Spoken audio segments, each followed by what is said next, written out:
Coming soon. So I am so glad to have Kerry here and Raising Alchemy. So just a little bit of background, I guess, before we launch into it of what Raising Alchemy is about. So I know there's quite a few people that will be watching this that are new. It was really formed to provide guidance to conscious and aware parents and to provide them confidence in their children's intuition and being able to guide them to live their full potential as beings here. And it's also around the parents needing to kind of be aware of their own conscious selves so that we can effectively lead and live by example and kind of get ourselves out of the way with that as well. And just a bit on Kerry. Kerry has been an ascension guide and a pioneer of heart consciousness for most of your life. And from the posts and recordings and meditations and things I've done, you just bring such a beautiful heartfelt consciousness to everything, Kerry. So it's just so lovely to have you here. You're a parent of 3 beautiful children, so 13, 6 and almost 5. And you have spoken about how your greatest transformation came in when you had a I remember who I am moment. And you experience yourself as one with all that is, and that's where your the state of being, the samadhi, comes into that as well. And I have heard a couple of your stories around that, which is just incredible. It just sounds amazing. So I will pass over to you now. I did want to start with, I had heard you mention on the DNA Summit, I think it was, of your experience growing up with a conscious mum and just how that was for you and how that kind of formed maybe your path and also having that type of parent as a child and how you found that, and then we can just flow from there. Yeah, sure. So it was really, I suppose a very different experience growing up with a conscious mom, because it meant that there was a safe place to be me in the world. And I think that a lot of conscious kids back then and even now don't necessarily have the safety of a place where they can just be themselves. It's obviously easier now, but 44 years ago when I was born, it was certainly not mainstream conversation. It was very, very taboo. My mom raised me in conversations about UFOs and astral entities. Wow. And I was learning about interesting stuff called ectoplasm, which still fills me with a kind of query and wonder. And I think, what did that even look like? She speaks about going to seances and how at certain seances there would be this actual substance known as ectoplasm that would actually form in physical matter and fall to the floor when these beings would come in, and she would describe it in such vivid detail. And I've got a flickering light here. I feel like I'm at a disco with a strobe light. I'm putting my light off, so I'm gonna have a shadow on this side. It's better than having a flickering light. So yeah, it was just, for me, it was just this was entrancing, and this is where I came alive, was in those conversations. And obviously it broadened my perspectives, it broadened my horizons. I wish that more children could have had that opportunity, and that children today have that opportunity to just speak the crazy stuff with an adult who is either on the same level, or if not on the same level, willing to listen. Just willing to listen, even if there's a parent that says, I don't understand, or even agree, I don't know, that's confusing. Whatever the parent sort of says, to have the ability to listen to a child who needs to talk about all of this stuff. I wish that upon the world. I wish that for humanity, because I know that we would raise some very enlightened people if that were the case.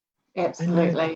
Yeah, absolutely. And that's really what's so important, is allowing them the confidence or feeling safe in that environment to be able to speak about these things without someone telling that it's just fantasy, or that, it's not real, or, it's, and, even as a conscious parent, we may not even understand what it is they're talking about. And it's also understanding that that's okay as well, you know, and allowing that to come through. Yeah, absolutely. Absolutely. I think as parents, we don't understand the impact that we have on children. We don't understand how we are literally shaping who they become for the rest of their lives in those first few years. And we think, you know, oh, they'll never remember this. For example, a crying baby will think, oh, they'll never remember. Here's me at 3 o'clock in the morning, sleep deprived, holding this baby. They'll never remember. Of course they'll remember. They'll absolutely remember. It becomes interwoven and embedded into the fabric of who they are. And they now know that there's a safe place to land. So no, they may not remember, there I was, 2 months old, my mother held me at 3 a.m. They're not going to remember the instance, but they're going to have a memory of safety. They're going to have a memory of, I am held when I need it. She's there when I turn to her, when I'm scared, when I'm whatever. So I don't think that we realize as parents how deeply we shape these little people and impact these little people in the smallest nuances, where we might, for example, dismiss a child. And very often it's because we were dismissed as children, you know. I certainly was. I mean, I remember being shown the hand. As much as I had a conscious mom, I mean, you know, she was still very much part of that time, that era, where children were less than adults. They just were. And we live in a world where that still applies, though less and less. There are thankfully now there are more homes where children are equal, where children are revered, where children are even respected. So what a crazy thing to say, Natasha, if you think about it. Isn't it crazy to say, oh, there are homes in the world where children are respected now? Isn't that lovely? I mean, why to even have that conversation? It's right. And I think that most people assume that it was there, respect was there, until we really go and look at the way in which we were treated as children. And it's not to lay blame. It's not to say, oh, my mother was bad and my teachers and it's not to lay blame. It's only to acknowledge, oh yeah, there was a lack of respect, which means I need to learn self-respect because it wasn't modeled for me as a child. So then becomes the adult's responsibility. I need to now learn self-respect.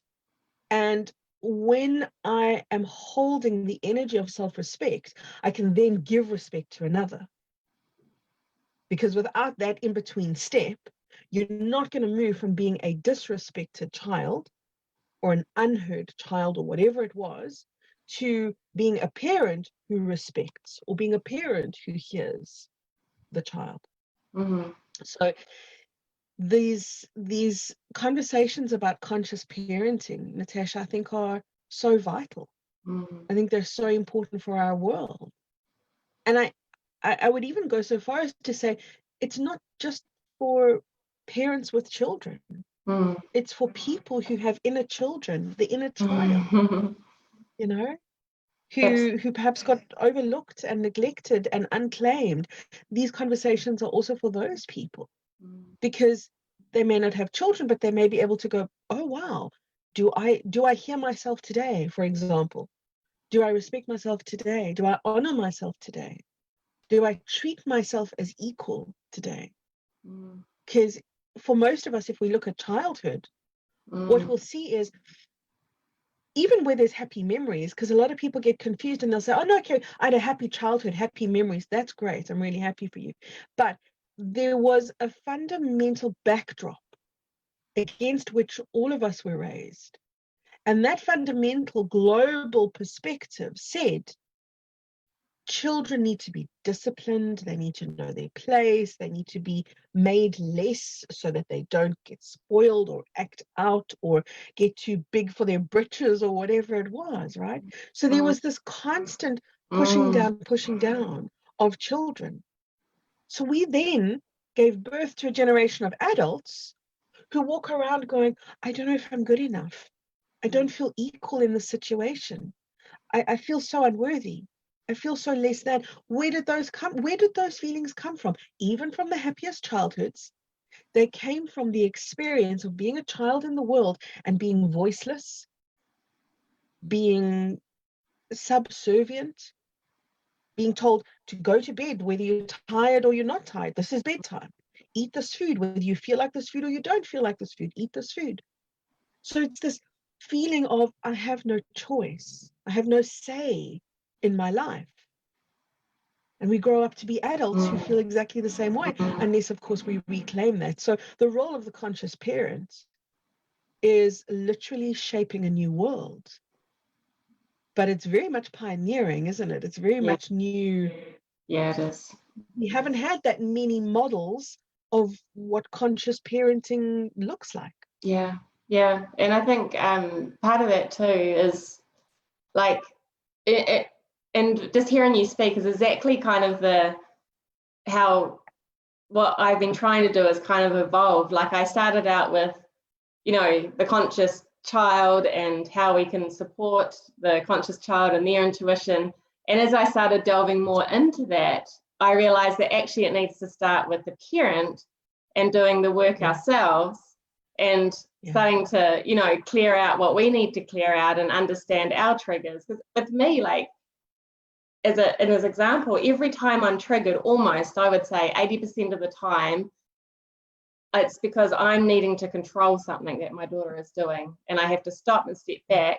And if I really look deep and be honest, it's because I'm trying to make her go to the bathroom and I think she needs to go, or, we need to do this and we need to get out the door, like little things. But it's those little things that really matter. It's like, it's actually stepping back and going, well, I am actually trying to control this child, like, where is the choice in this? And yes, we know, we need to live and we need to get places at certain times and things. There needs to be a balance and there needs to be boundaries. But just what you were saying around the evolving, like, it really does start with us, because we can't lead by example. And it's a common, phrase that, or live by example. If we don't actually do that, it's like you can't stepping into a classroom and being a certain teacher, but it's all those other times, like, and in fact, if you don't embody it, it's confusing for the child, because then they don't know where they're standing. Because one minute you were like chilled, and giving them choice, and the next minute they're being told to do the same thing at a certain time. And it's been a really big evolution of really understanding all of that as an overall picture. Like, it's such a bigger piece than just allowing your child or providing your child with the tools that it may need to help its intuitive journey. It's so much more than that.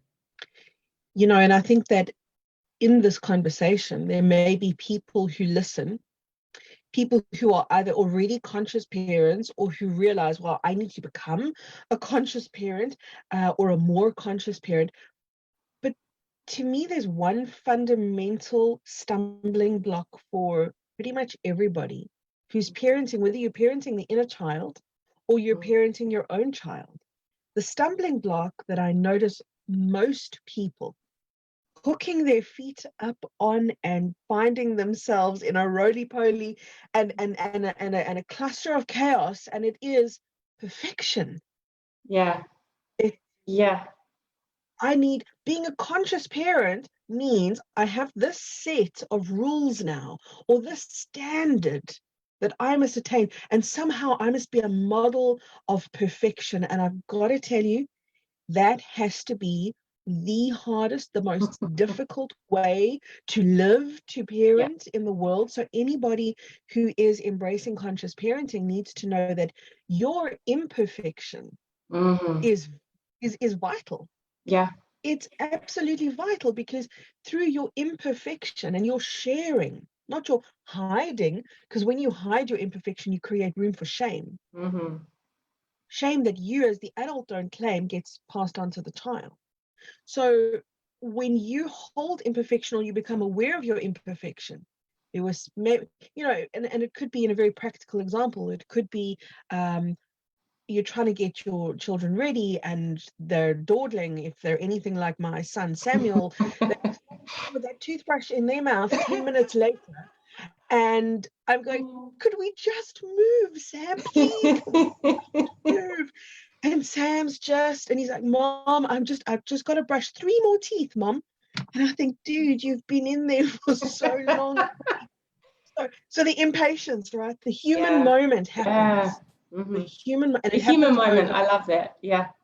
And it happens over nothing. It happens over brushing teeth, you know. And you might find yourself, as I have found myself, in an imperfect moment. And then your choice is, now I'm going to berate myself because I've been a bad parent and I shouted at my son, or I had a human moment and I get to share with him about my human moment. Openly, totally embracing the moment, totally honest. Then I could later perhaps say to him, wow, I was really impatient with you earlier, wasn't I? And I'm really sorry about that. And, you know, perhaps if depends on how it felt for him. If I see it impacted him, then I'll ask him to share, how did it feel for you? It didn't feel good for me. I felt really bad about it, whatever. And we can have a very light conversation. It's not about, now I've got to be punished. It's just about, oh, this is what is. We're allowed. We're allowed these moments. And that's all that they are. They're just moments. We wobble and we learn and we come back to center, and you're allowed to do that. So in those conversations, we give our children permission to fail if they need to fail, to have a bad day if they're going to have a bad day. We allow our children to realize that they don't have a meter of perfection that they've got to somehow reach. They just get to be who they are. But imagine trying to teach a child, you just get to be who you are, where you are, but you haven't applied that to yourself. Yeah, exactly. You can't possibly teach them what you don't truly embody. And I think perfection, or the misunderstandings around perfection, deserve clarification so that people don't go into that massive fumbling, stumbling moment in the beginning and then often give up on it all. And they go, oh, this is too hard. It's beyond me. I can't do it. Just know that imperfection is needed. Yeah, it is. It's really necessary. Totally agree. Like, I have this saying, Kerry, where I say perfectionist parenting is just as dangerous as the illusion of perfectionist spirituality. And it is, you know, it's and I'm really big on that as well, you know, and I'll share the story at a moment with my daughter, and it could have well been over brushing teeth, I can't remember, but you know, that patience just was grating. And you know, I was, you know, really kind of pushing her along there for a bit and raised my voice, and you know, and I have these moments sometimes where I can feel myself going into that victim, you've been a bad mother, and I can pull myself out. But we often do the same where, oh, then, you know, when we're kind of ready, she'll come and she'll sit on me.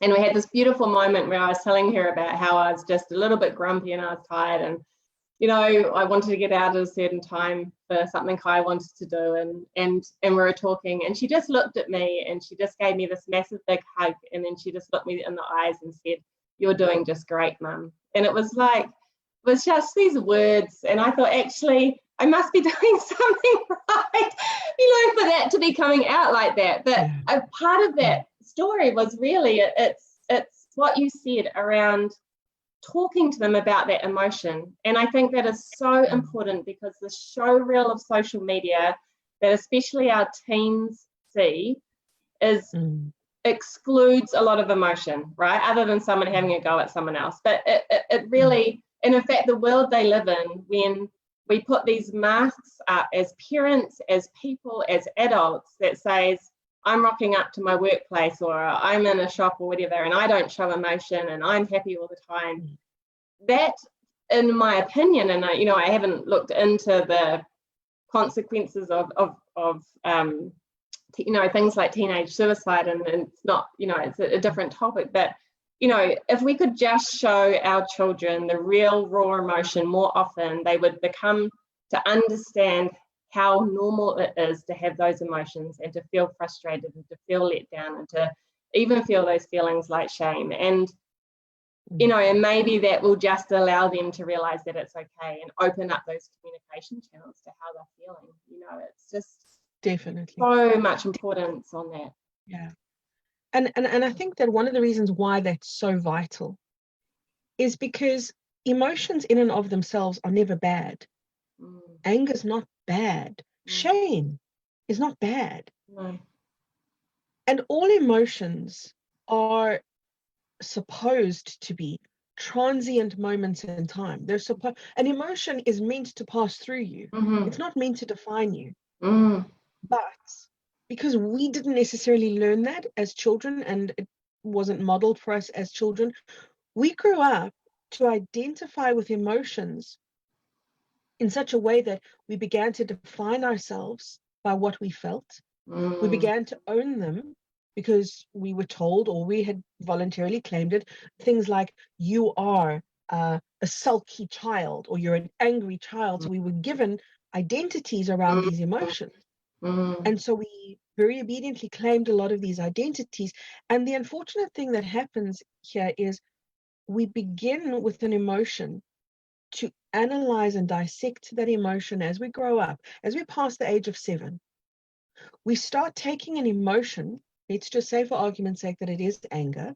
Once you've passed the age of 7, it's not just a burst of energy. Now it's a burst of energy followed by whatever our parents' patterning is.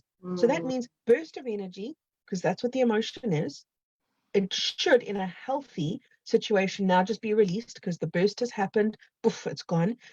But what happens now is we may take on the parents' programming that says, for example, oh, why did I get angry? What was that about? Why did they do this? Why did they do that? I wonder what I could have done differently, or whatever the analytical process. It could be berating, it could be shaming, but the analytical process that follows the emotional outburst is what prevents us from releasing the emotion. Yes. So we now have this backlog that we have sort of banked or stored in our energy field. And the next time we're angry, we're going to add to it, and we're going to add to it, and we're going to add to it, until eventually we're an angry adult and a car cuts in front of us and we're ready to jump out and kill the driver. And then we wonder, oh, what's wrong with me? Am I a bad person? This is not anything to do with being a good or a bad person. This has got to do with not learning how to deal with emotions in childhood, because we didn't have the models. So, and again, I just really want to stress that that doesn't make the adults bad people. No. It just makes them people who didn't know. Just like we were once people who didn't know. So nonetheless, if we can model for our children, here's a big emotion that I'm feeling, whatever it is, shame, blame, anger, sadness, sorrow, there's this huge emotion and I'm feeling it, and there it's gone. Yeah. And now I'm done. Because now I'm not going into analysis with the emotion. I'm actually going to go into neutrality with the emotion. If we could model that, they would know what forgiveness looks like. They would know what release looks like. They would know what non-judgment looks like. And that is a level of mastery that we can give to our children without even saying one single word to them. You know, people assume, because I'm a very conscious person and a very spiritual person, and I do a lot of these talks, people assume, oh, Kerry, your children must know everything about whatever, the chakras, about their light bodies. They don't. Do you know, they really don't.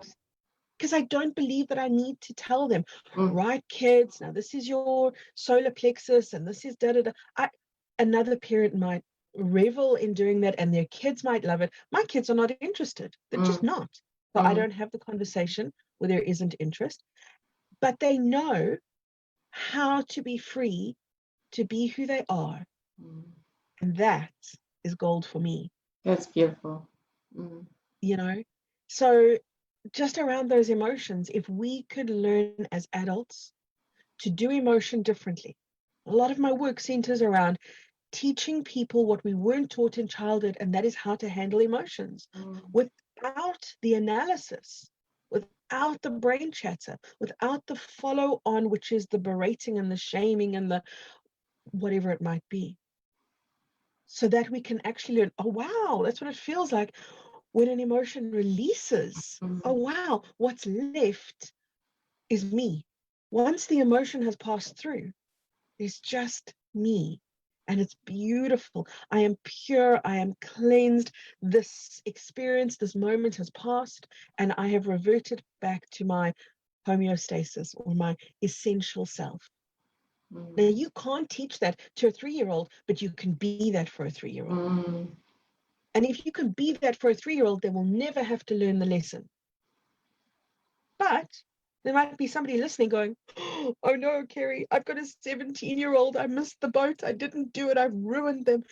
In which case, you both get to learn it together. You know, if you've got an older child, there's many things that I learned together with my oldest son, who's 13. He's soon to be 14. And so he's at a really good age that we can have very deep conversations now. He doesn't always like it. He doesn't always want to. But we can have deep conversations that often revolve around, wow, do you remember when you were little, I did this, and I wonder what impact it had on you. And he might say, oh, Mom, I don't remember, or, oh yeah, that had a huge impact on me. And then we get to work on it together. Great. So there's no way that you can mess this up. There's no age that's the wrong age for you as the parent to be a conscious parent. You know, there's no irreparable damage that you can do, because everything can honestly be healed. It really can be. And what if we knew that? Like really knew it, like really, really knew. We would then lose that fear of, oh, I don't want to damage my child. You know, a lot of us hold the, I don't want to damage sort of thing. And so then we might almost overdo it, overcompensate in certain areas, which also isn't healthy. But if we knew, it's okay, I've got this, because the thing I really need to be is emotionally honest, emotionally real. Yeah, emotionally honest. Yeah, good term. Yeah. So, Kerry, tell me about that, because that's just a massive light bulb moment for me around the not going down that whole analytical path of the emotion. Because although I can feel like I release, you know, I don't kind of go down the rabbit hole at the time. There will be moments where I'll sit down and I'll really think about what happened and why and what the trigger was. So it'd be really good for myself and probably for people listening. Can you distinguish between the difference between maybe recognizing when you were triggered and maybe even got to a frustrating or anger moment as a mum, and work in the balance between actually allowing that emotion to leave versus, or whether we don't need to, looking at why that was a trigger so that you can resolve that within your own inner child or within your own self, so that then you recognize that next time that might be triggered. Does that make sense? The moment, see, first of all, emotions are simple. Emotions are really, really simple, and we overcomplicate them because we want to think them through. And this is part of our being systemized through the education system, through society's peer pressure, and quite frankly, brainwashing that taught us to be in a very unnatural relationship with our bodies and with our feelings. Emotions are a huge part of life. As much as they're a huge part of life, though, you would think we would know what to do with them, and we really don't. You know, so we're taught what to do with our brain, but we're not taught what to do with our emotions. So because the emphasis is so strong on the brain development, we then start applying that to the emotions, which is where the analysis comes in. So now we have a big surge of emotion, don't know what to do with it, it feels kind of scary. Oh, I'll analyze it. and this is just training, this is just, you know, repetition. This is really what we've been shown, what has been modeled for us. It really doesn't work. It creates a society of highly emotionally dysfunctional people, all the analysis. So what happens when we go into analysis is we stop the stream of emotion. And if you think of emotion as a stream, and understand that that stream wants to pass through you, it wants you to be the passage through which it passes. And you have an experience, and the emotion has release. The emotion has passageway and release, and then you have an experience. And then you get to say, wow, this one time I got so angry, blah, blah, blah, blah, blah. So you have like perhaps a little story, but overall, you have an experience. Now that's where an emotion should start and end, as an experience. What we've been taught is, why is it there? Who put it there? Where does it belong? Where must it go to? What must it I'm totally guilty of that. That's why I'm laughing. Holy smart, Natasha. So, months pass. This is the thing. Months pass and you still haven't answered the first question. Who put it there?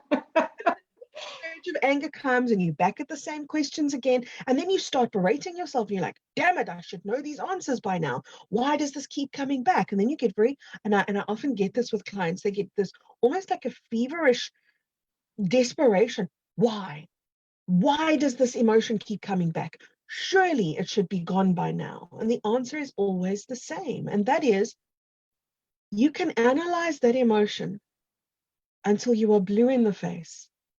It will not shift the emotion. It cannot. Because emotions are not a mental exercise. They're not an analytical exercise. They're an emotional exercise. Yeah, exactly. It's a burst of energy. That's what an emotion is. It's a burst of energy. And it requires your presence with that burst of energy, your presence. Now, if you think about it, most people will go, oh, here's an emotion. I'm either going to run away or I'm going to run in and analyze, because they learn that by running in and analyzing, they stop it. That actually is what happens. The moment we run into and we analyze, we stop the flow of whatever that emotion is, because now we've distracted ourselves. So that emotion is left kind of hanging here, and it's going, gee, I really just want to go. I just really want to be on my way. But it can't, because we've now come up into the brain and we're just talking circles around this experience. And of course, then comes the judgment and everything else.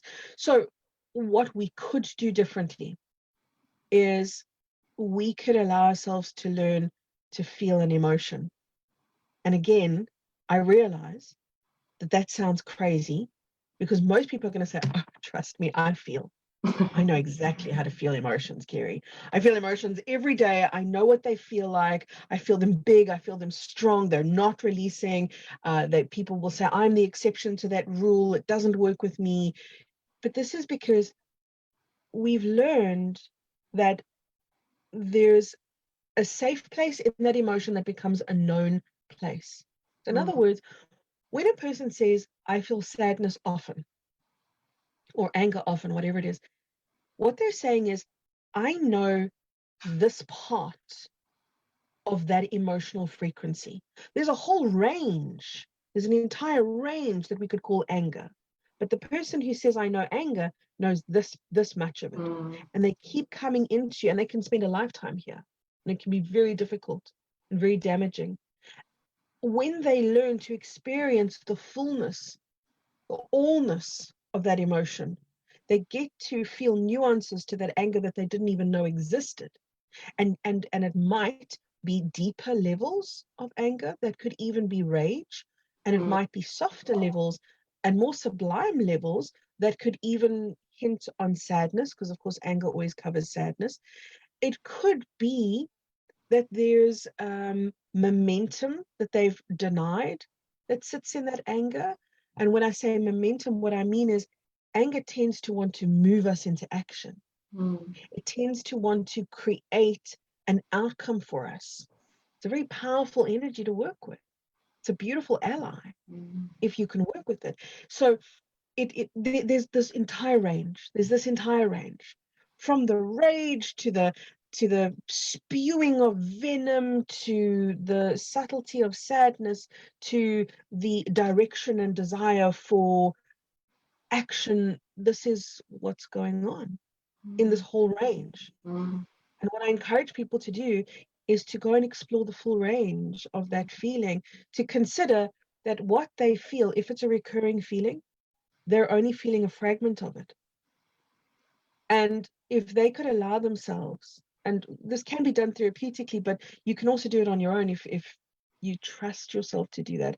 And that is to go in and invite whatever that emotion is to your body so that you can feel it, that you can feel it from the moment of its inception. A very gentle, slow build up, build up, build up, and then you get the bang, and there it is, and then you get the bigness, and to breathe, consciously breathe your way through this.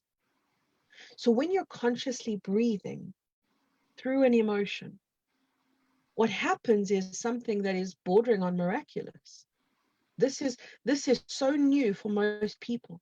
When you have this incredible uprising, and you allow yourself to bring conscious breath to that uprising of emotion, there's a part of you that goes into neutrality. There's a part of you that goes into a very deep, rich acceptance of what you're feeling.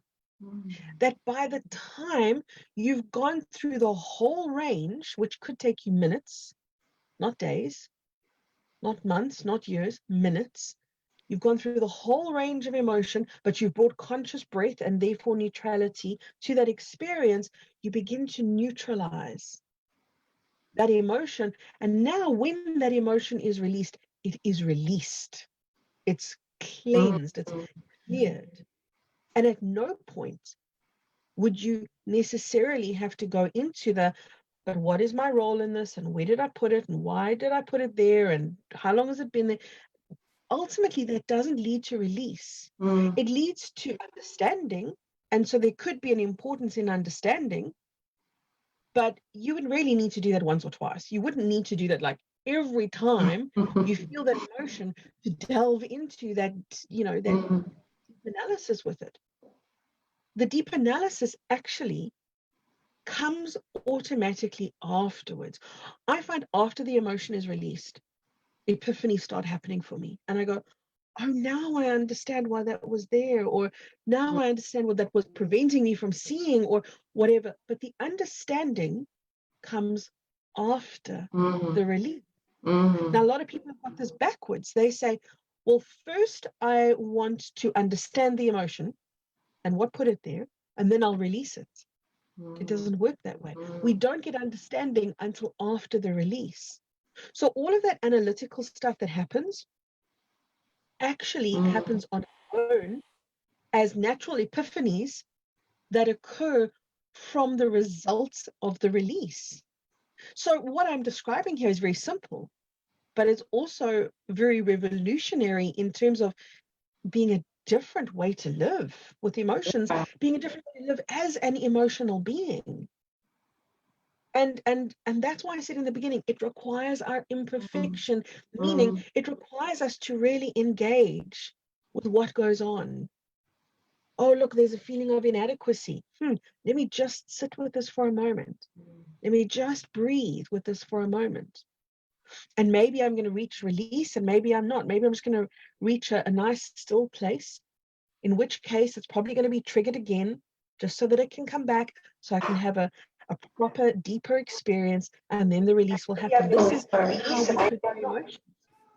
Sorry, it was my phone. Yeah, that's amazing. I would imagine I'm definitely in that more analytical phase. And so this has been revolutionary for me. And so I'm completely on board with what you're saying, because I don't get anywhere with it. I mean, I don't do it all the time. And I do think I've allowed, a number of emotions to flow through actually. But like just listening, the clarity that must come after that release must be so much more profound than the analytical mind that is constantly trying to figure out with all that clouded judgment. Amazing. Yeah. So in the presence of judgment, the emotion can never be released. In the presence of the release, the understanding comes automatically. You don't even have to ask for it. You don't even have to look for it. It's almost like, bam, it's there. And so that, you know, for people who do the analytical stuff, there might be somebody listening who says, no, that really works for me. That's great. It's never worked for me. It's never worked for the people that have come to me. And that's why they come to me.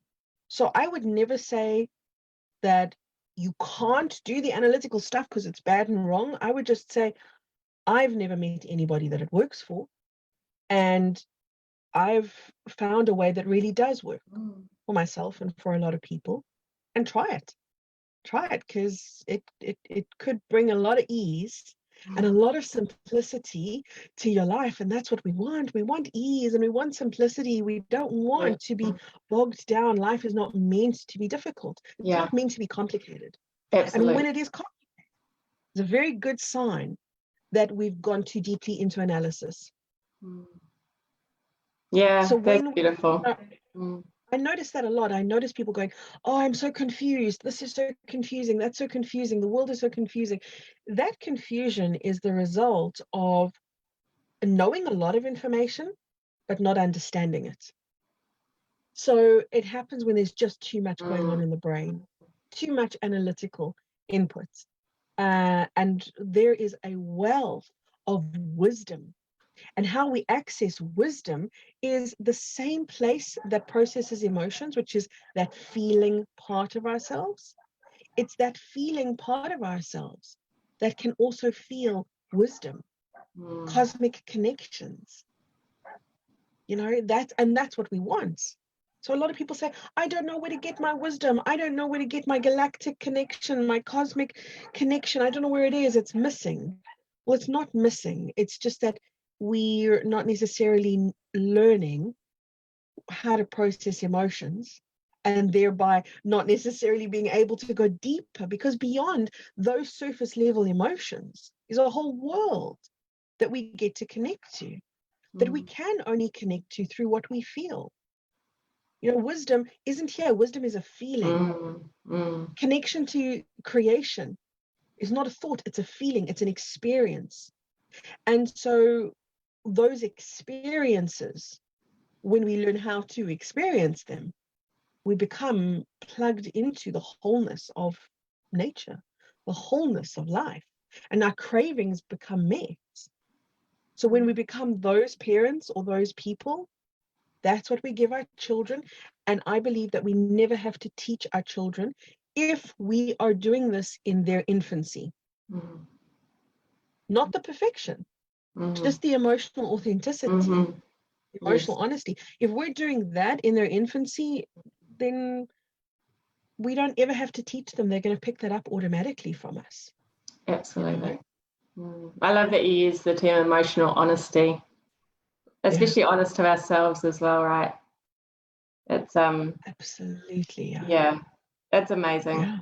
And children feel, right? They feel our emotion, they feel that connection just so deeply. They you know, it's, you can be saying one thing and holding a whole heap of stuff back. They will feel what you're feeling and it will just confuse them. Definitely. It does confuse them, because we land up being inauthentic to them. So we teach them inauthenticity. We teach them, we model to them how to be in the world, and then we shout at them when they're not being honest with us. So it's almost like we set them up for failure, you know. But if we allow ourselves to get brave and courageous enough to go where we haven't been before, into a different way of processing emotions, we're going to create a different relationship to ourselves. And the different relationship to self ripples into every relationship we have. So it's not just our children, actually. It's our siblings or our parents or our neighbors or our friends. But also get the ripple of what we're doing. And it can teach them in the same way that it's teaching our children, and that is non-verbally, just by presence. Sometimes a conversation may happen, but mostly, if we were to just embody a different way of being, that would be enough. That would be enough. But yeah, you know, another word, by the way, for emotional honesty is vulnerability. That's what vulnerability is. Mm.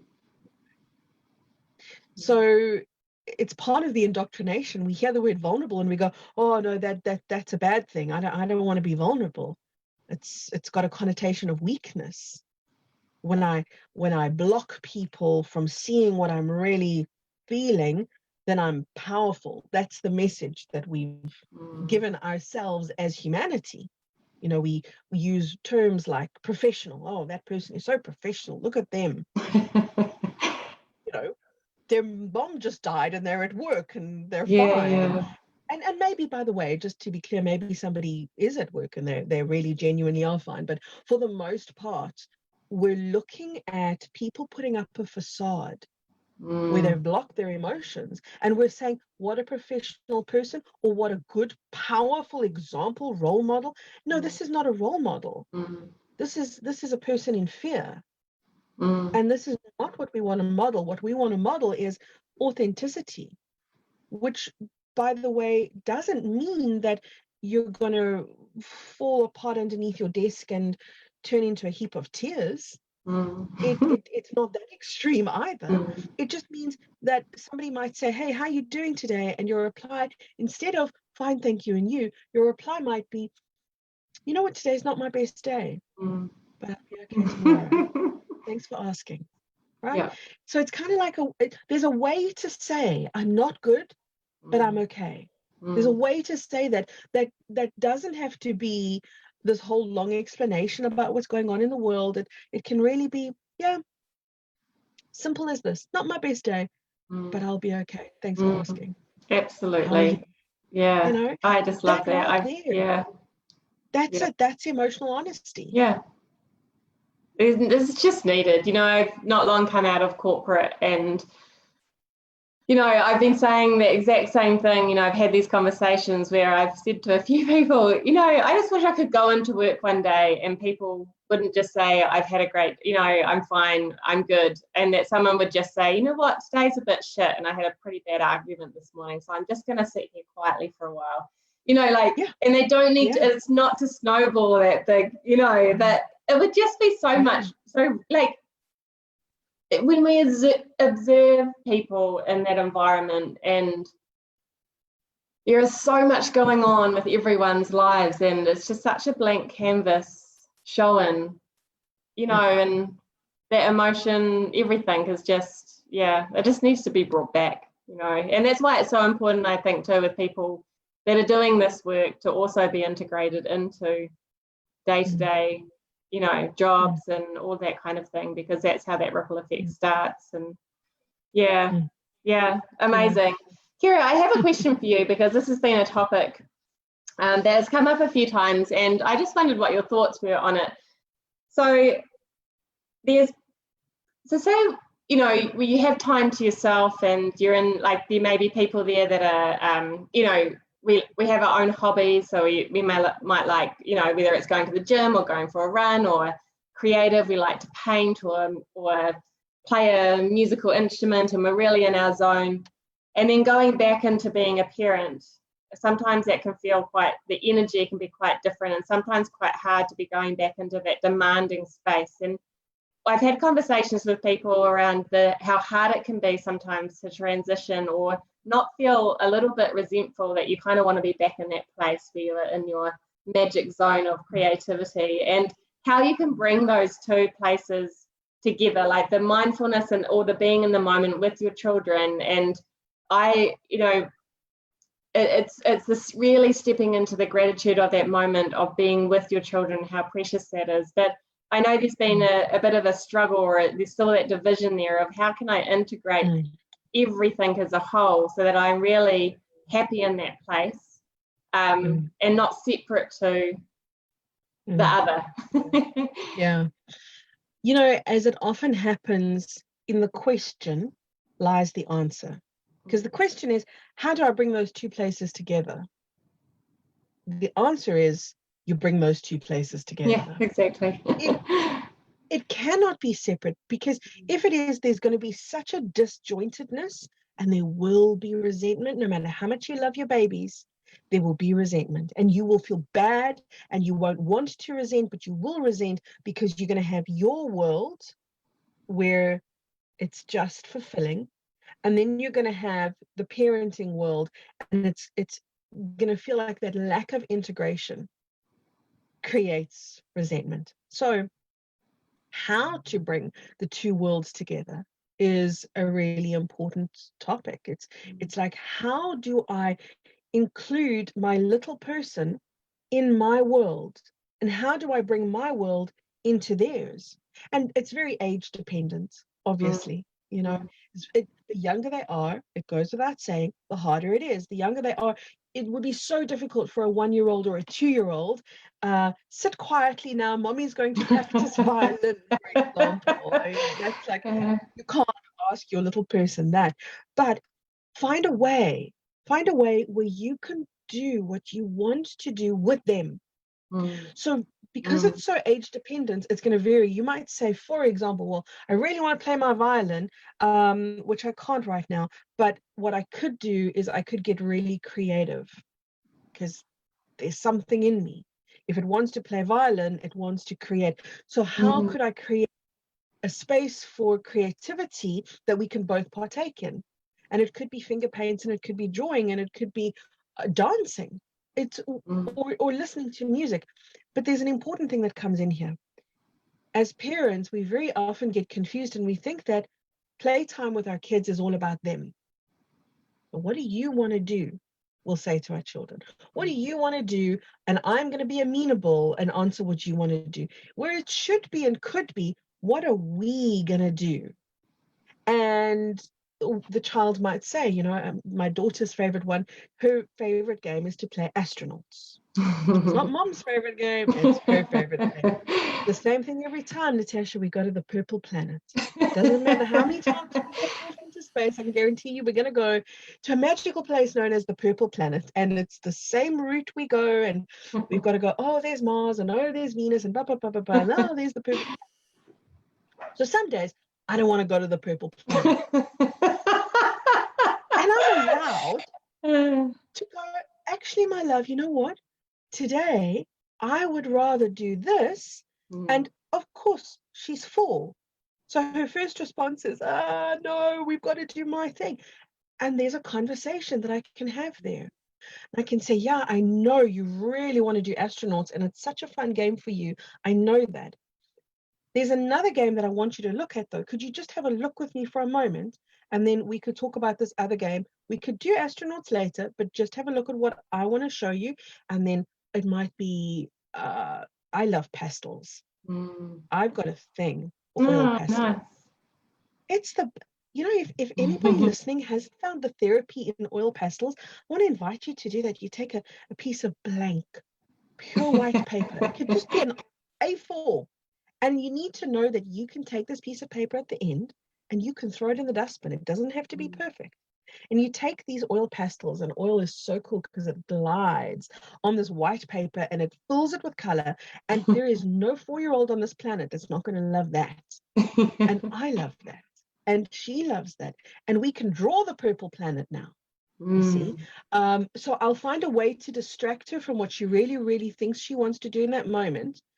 And every time she wants to go back to the astronaut game, I would say, okay, we can do the astronaut game tomorrow or later. Why don't we do something else now? Let's make tea, because I might really want tea. So I'm teaching her how to be flexible. Yes. And I'm teaching her how to be a part of what I also want to do. And that's really important.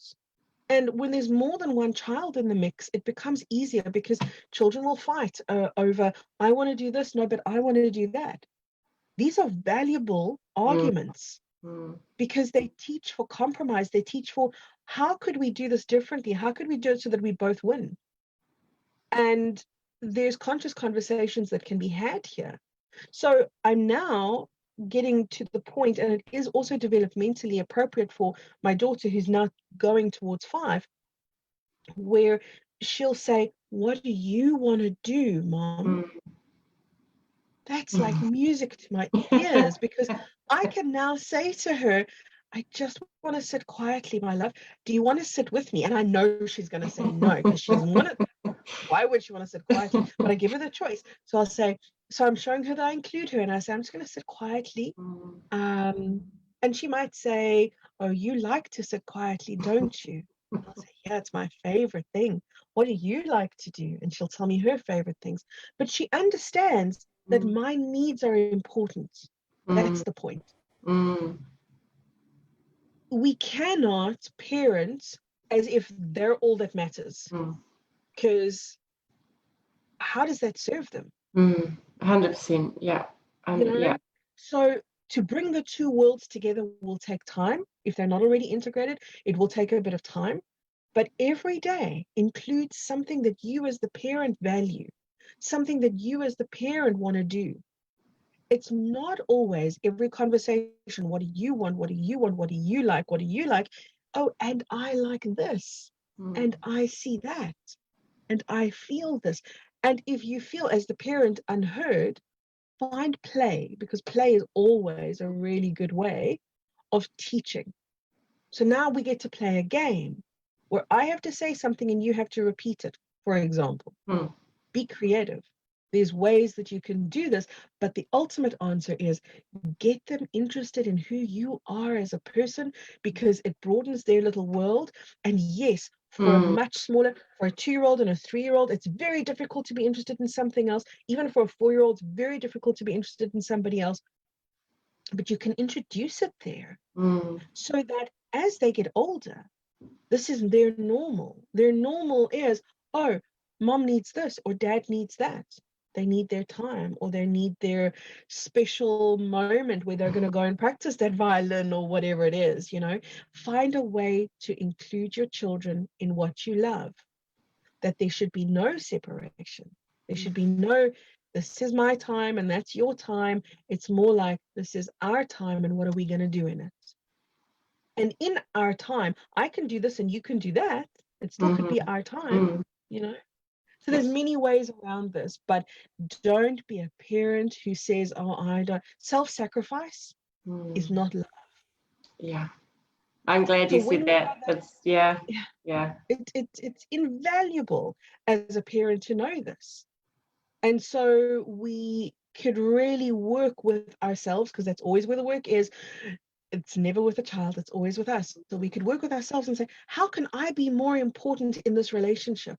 How could I matter more in this relationship? Aha, light bulb moment. I know the answer: by being more important to myself. So if I am more important to me, by natural default, I'm going to extend that into all of my relationships, including my relationship to my children. Then what am I teaching them? I'm teaching them how to be important in their own lives. Invaluable stuff. Yeah, absolutely. But if we're modeling self-sacrifice, what do you think your children are going to do? Exactly. They're going to create the distortion inside of their energy field now that says, okay, I know what love is. Love is what my mom or my dad always gives me, and this is what it looks like. It looks like self-sacrifice. Got it. Okay, that's what I'll do. So there's moments where it really will feel like self-sacrifice. There are those moments, but there's got to be the balance so that it doesn't always feel that way. The balance must come in. There might be a parent who's looking after, for example, a very sick child.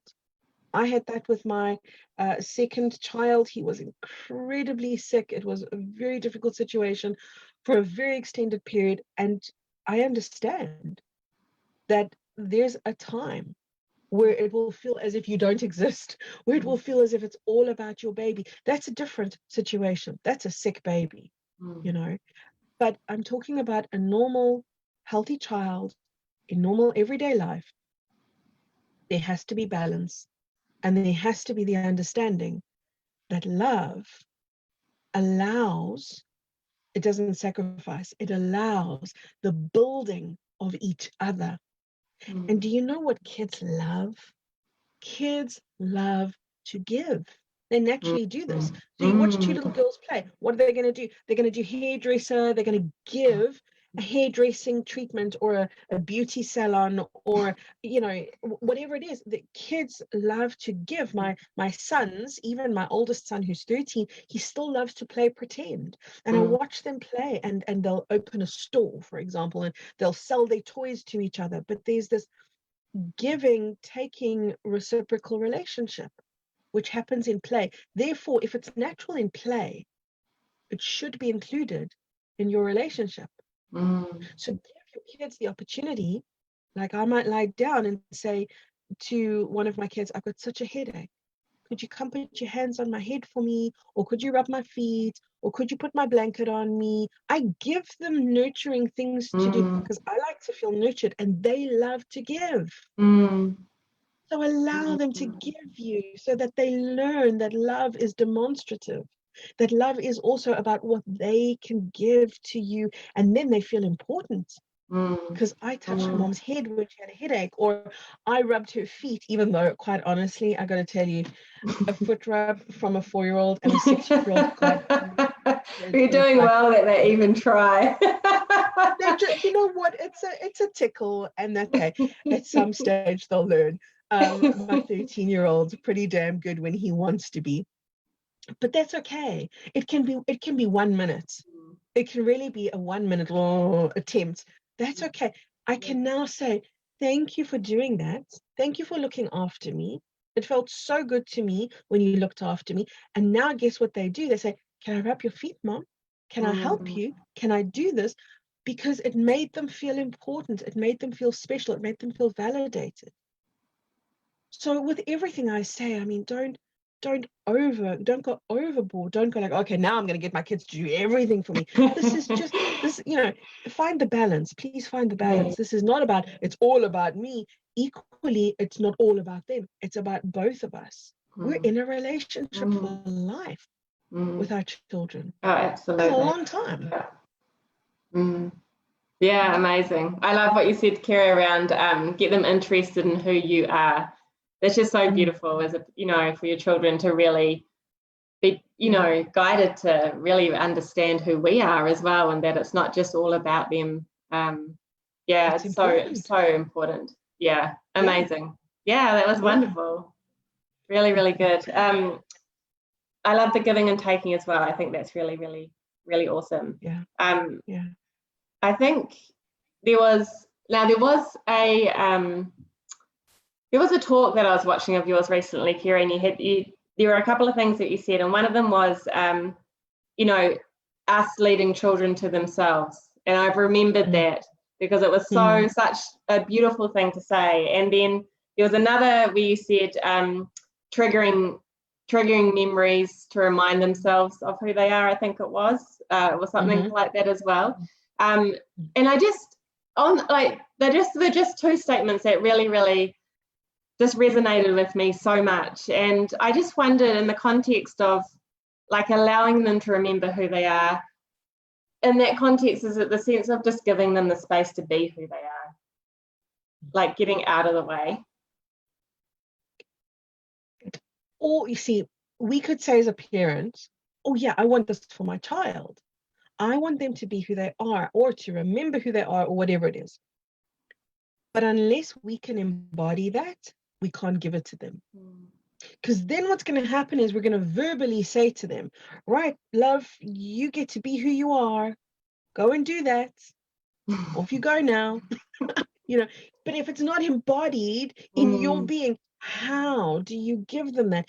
Even if you've read a book and now you've got the protocol and there's steps, and you say, first do this and then do that, and da-da-da. It's not embodied in you, therefore it's never going to register as truth. It's going to be a chore now. It's not going to be a natural, authentic growing. So first thing is, how do I allow that for myself? How do I come into the truth of who I am? How do I spend time being me and discovering this thing called the essence of me? Once you've given yourself space to do that for you, and you've created an importance around that for you, now you can give it to your children. Now, every time that you connect with your truth, you're leading them into theirs. Not actively, passively, but that's the most powerful way, is to be an example to them of a human being, imperfect as you are, reaching for truth. Their truth might exceed yours 100-fold. It might be totally different from yours. Doesn't matter. You're showing them that it's important and there's a way and that it's permissible and that you can do it. So you be the example. Everything you want for them, you be the example. You know, I've heard parents, and I think it puts a lot of pressure on children. I've heard parents say to children, for example, they'll say, tell me about your past lives, which is lovely if the child wants to talk about it. But if the child doesn't want to talk about it, or it's just not an easy conversation, not a flowing conversation, the child's going to feel like, oh, there's this burden of responsibility on me. I've got to tell this parent something that I don't necessarily want to, am not necessarily connected to. There's now an expectation on me to do that. So the parent who is going to this child with the best of intentions, I want to trigger this child's memory, I want to help them remember who they are. Don't. Remember who you are. Absolutely. Just remember who you are. And then those conversations will flow way more naturally. And then you've created, because remember, they're in your energy field. So you will have created the space in your field that includes them for that exploration. And I think we forget that. I think we forget they live inside our energy field. And the younger they are, the truer that is. You know, 7's that golden age where they first start. They only start creating an individuated identity from 7, which means from 7 they really becoming cognizant of their own energy field. But under 7, they're very embedded in your energy field. So words are almost unnecessary because they're living in the soup, if you will, of your experience. So they know intimately what you feel on the inside without you ever saying it, which is why Absolutely. a parent who never says to a child, oh, I feel terrible shame, is going to create a child who feels terrible shame. Not because they've taught the child verbally, but because they've lived with terrible shame. The child will enact that same shame, possibly even amplified. So words are very secondary to raising children. The primary conversation with children is an energetic conversation. Words are, absolutely. Yeah, I think sometimes, Kerry, as mothers, we can often forget that this child has come from our womb as well, you know, like it's such a strong connection outside as much as it was in, and it's just, you know, just that whole energy, and I've really experienced it myself with not needing those words. And you know, and I love what you're saying, you know, we really still need to allow the child to be children. And I think you can go, it almost molds into that perfectionist parenting side again, where we want this child to be this amazing oracle, and we know they're gifted, and you know, we're trying to give them all these tools, and actually they just need to be and allow that play. And you know, and they will naturally say things you know, that just blow you away, and it's just a matter of just, you know, gently continuing that conversation if they feel that they want to, or you know, I've had experiences with my daughter where we've been playing, you know, she's still very much into mother and baby and sister and brother and that role play, and she did, you know, she turned around, she stopped one day and just looked at me and said, well, when I was your mum, and we just started on this little spiel, and she has been about 4 or 5 times, you know, and you know, and it was just encouraging that conversation just in play, and it was just interesting to see where she took it, and that's all it needed. I mean, if sometimes, you know, I try and keep I don't want to go, wow, that's amazing, you know, it's just recognizing that it's just a gentle you know, it's just Yeah. natural for them to be able to. It's natural. Connect It with is those types of natural. things. Yeah. And we do, And like you and said, it's just the listening for the subtleties of that too, right? yeah. Really listening. Yeah. Yeah. It's like you said, that's naturally going to surface in conversations. Even if you don't have children and you hang out with your next door neighbor's children, that's going to naturally come up. And when you start to listen to your inner child, the wisdom of your inner child is going to astound you. And that's also going to naturally start surfacing. But don't go in with a flashlight and look for it. Exactly. You know, just allow yourself to be, by allowing the inner child to be. There's a wealth of wisdom that's waiting. Many people buried underneath layers and layers and layers of old emotional debris, but there's a very beautiful relationship with your inner child that holds the key to who you are on this planet. Your child knows, your inner child knows implicitly who you are. They are the blueprint of who you came to be. They're phenomenal beings, and for the most part, they're buried or they're lost. Go find them. Yeah, they have the opportunity to come back and experience all those things that were suppressed, right? And wow, yeah, amazing. Yeah, absolutely amazing. We've got a few people on the live stream, Kerry. There's 14 there now. I've just scanned through. There's no questions, but some lovely comments there. And obviously from different parts of the world with mornings and evenings there as well. Is there anything else you wanted to add to the conversation, Kerry? No, just thank you. Thank you so much for having me. Thank you for this lovely opportunity to share and to create dialogue around something that's so important for people. Emotions, children, it applies to everybody. So thank you for the platform. Oh, thank you so much. It's been so, honestly, there were some light bulb moments, and that's why I love having these conversations, because I myself learned so much through every single one of them, and it's just so amazing to have you here. Kerry, just please promote some of the offerings you have coming up, your page. I know there may be people that will listen to this that may really be interested in delving more with you around the emotion work that you spoke of. I'll post some of your links below this as well, but if there's anything you want to talk about, your Patreon. Sure. I've got a lovely Patreon community. See, a lot of people hear me talk and then they say, oh, I want a private session with Kerry, which you can book.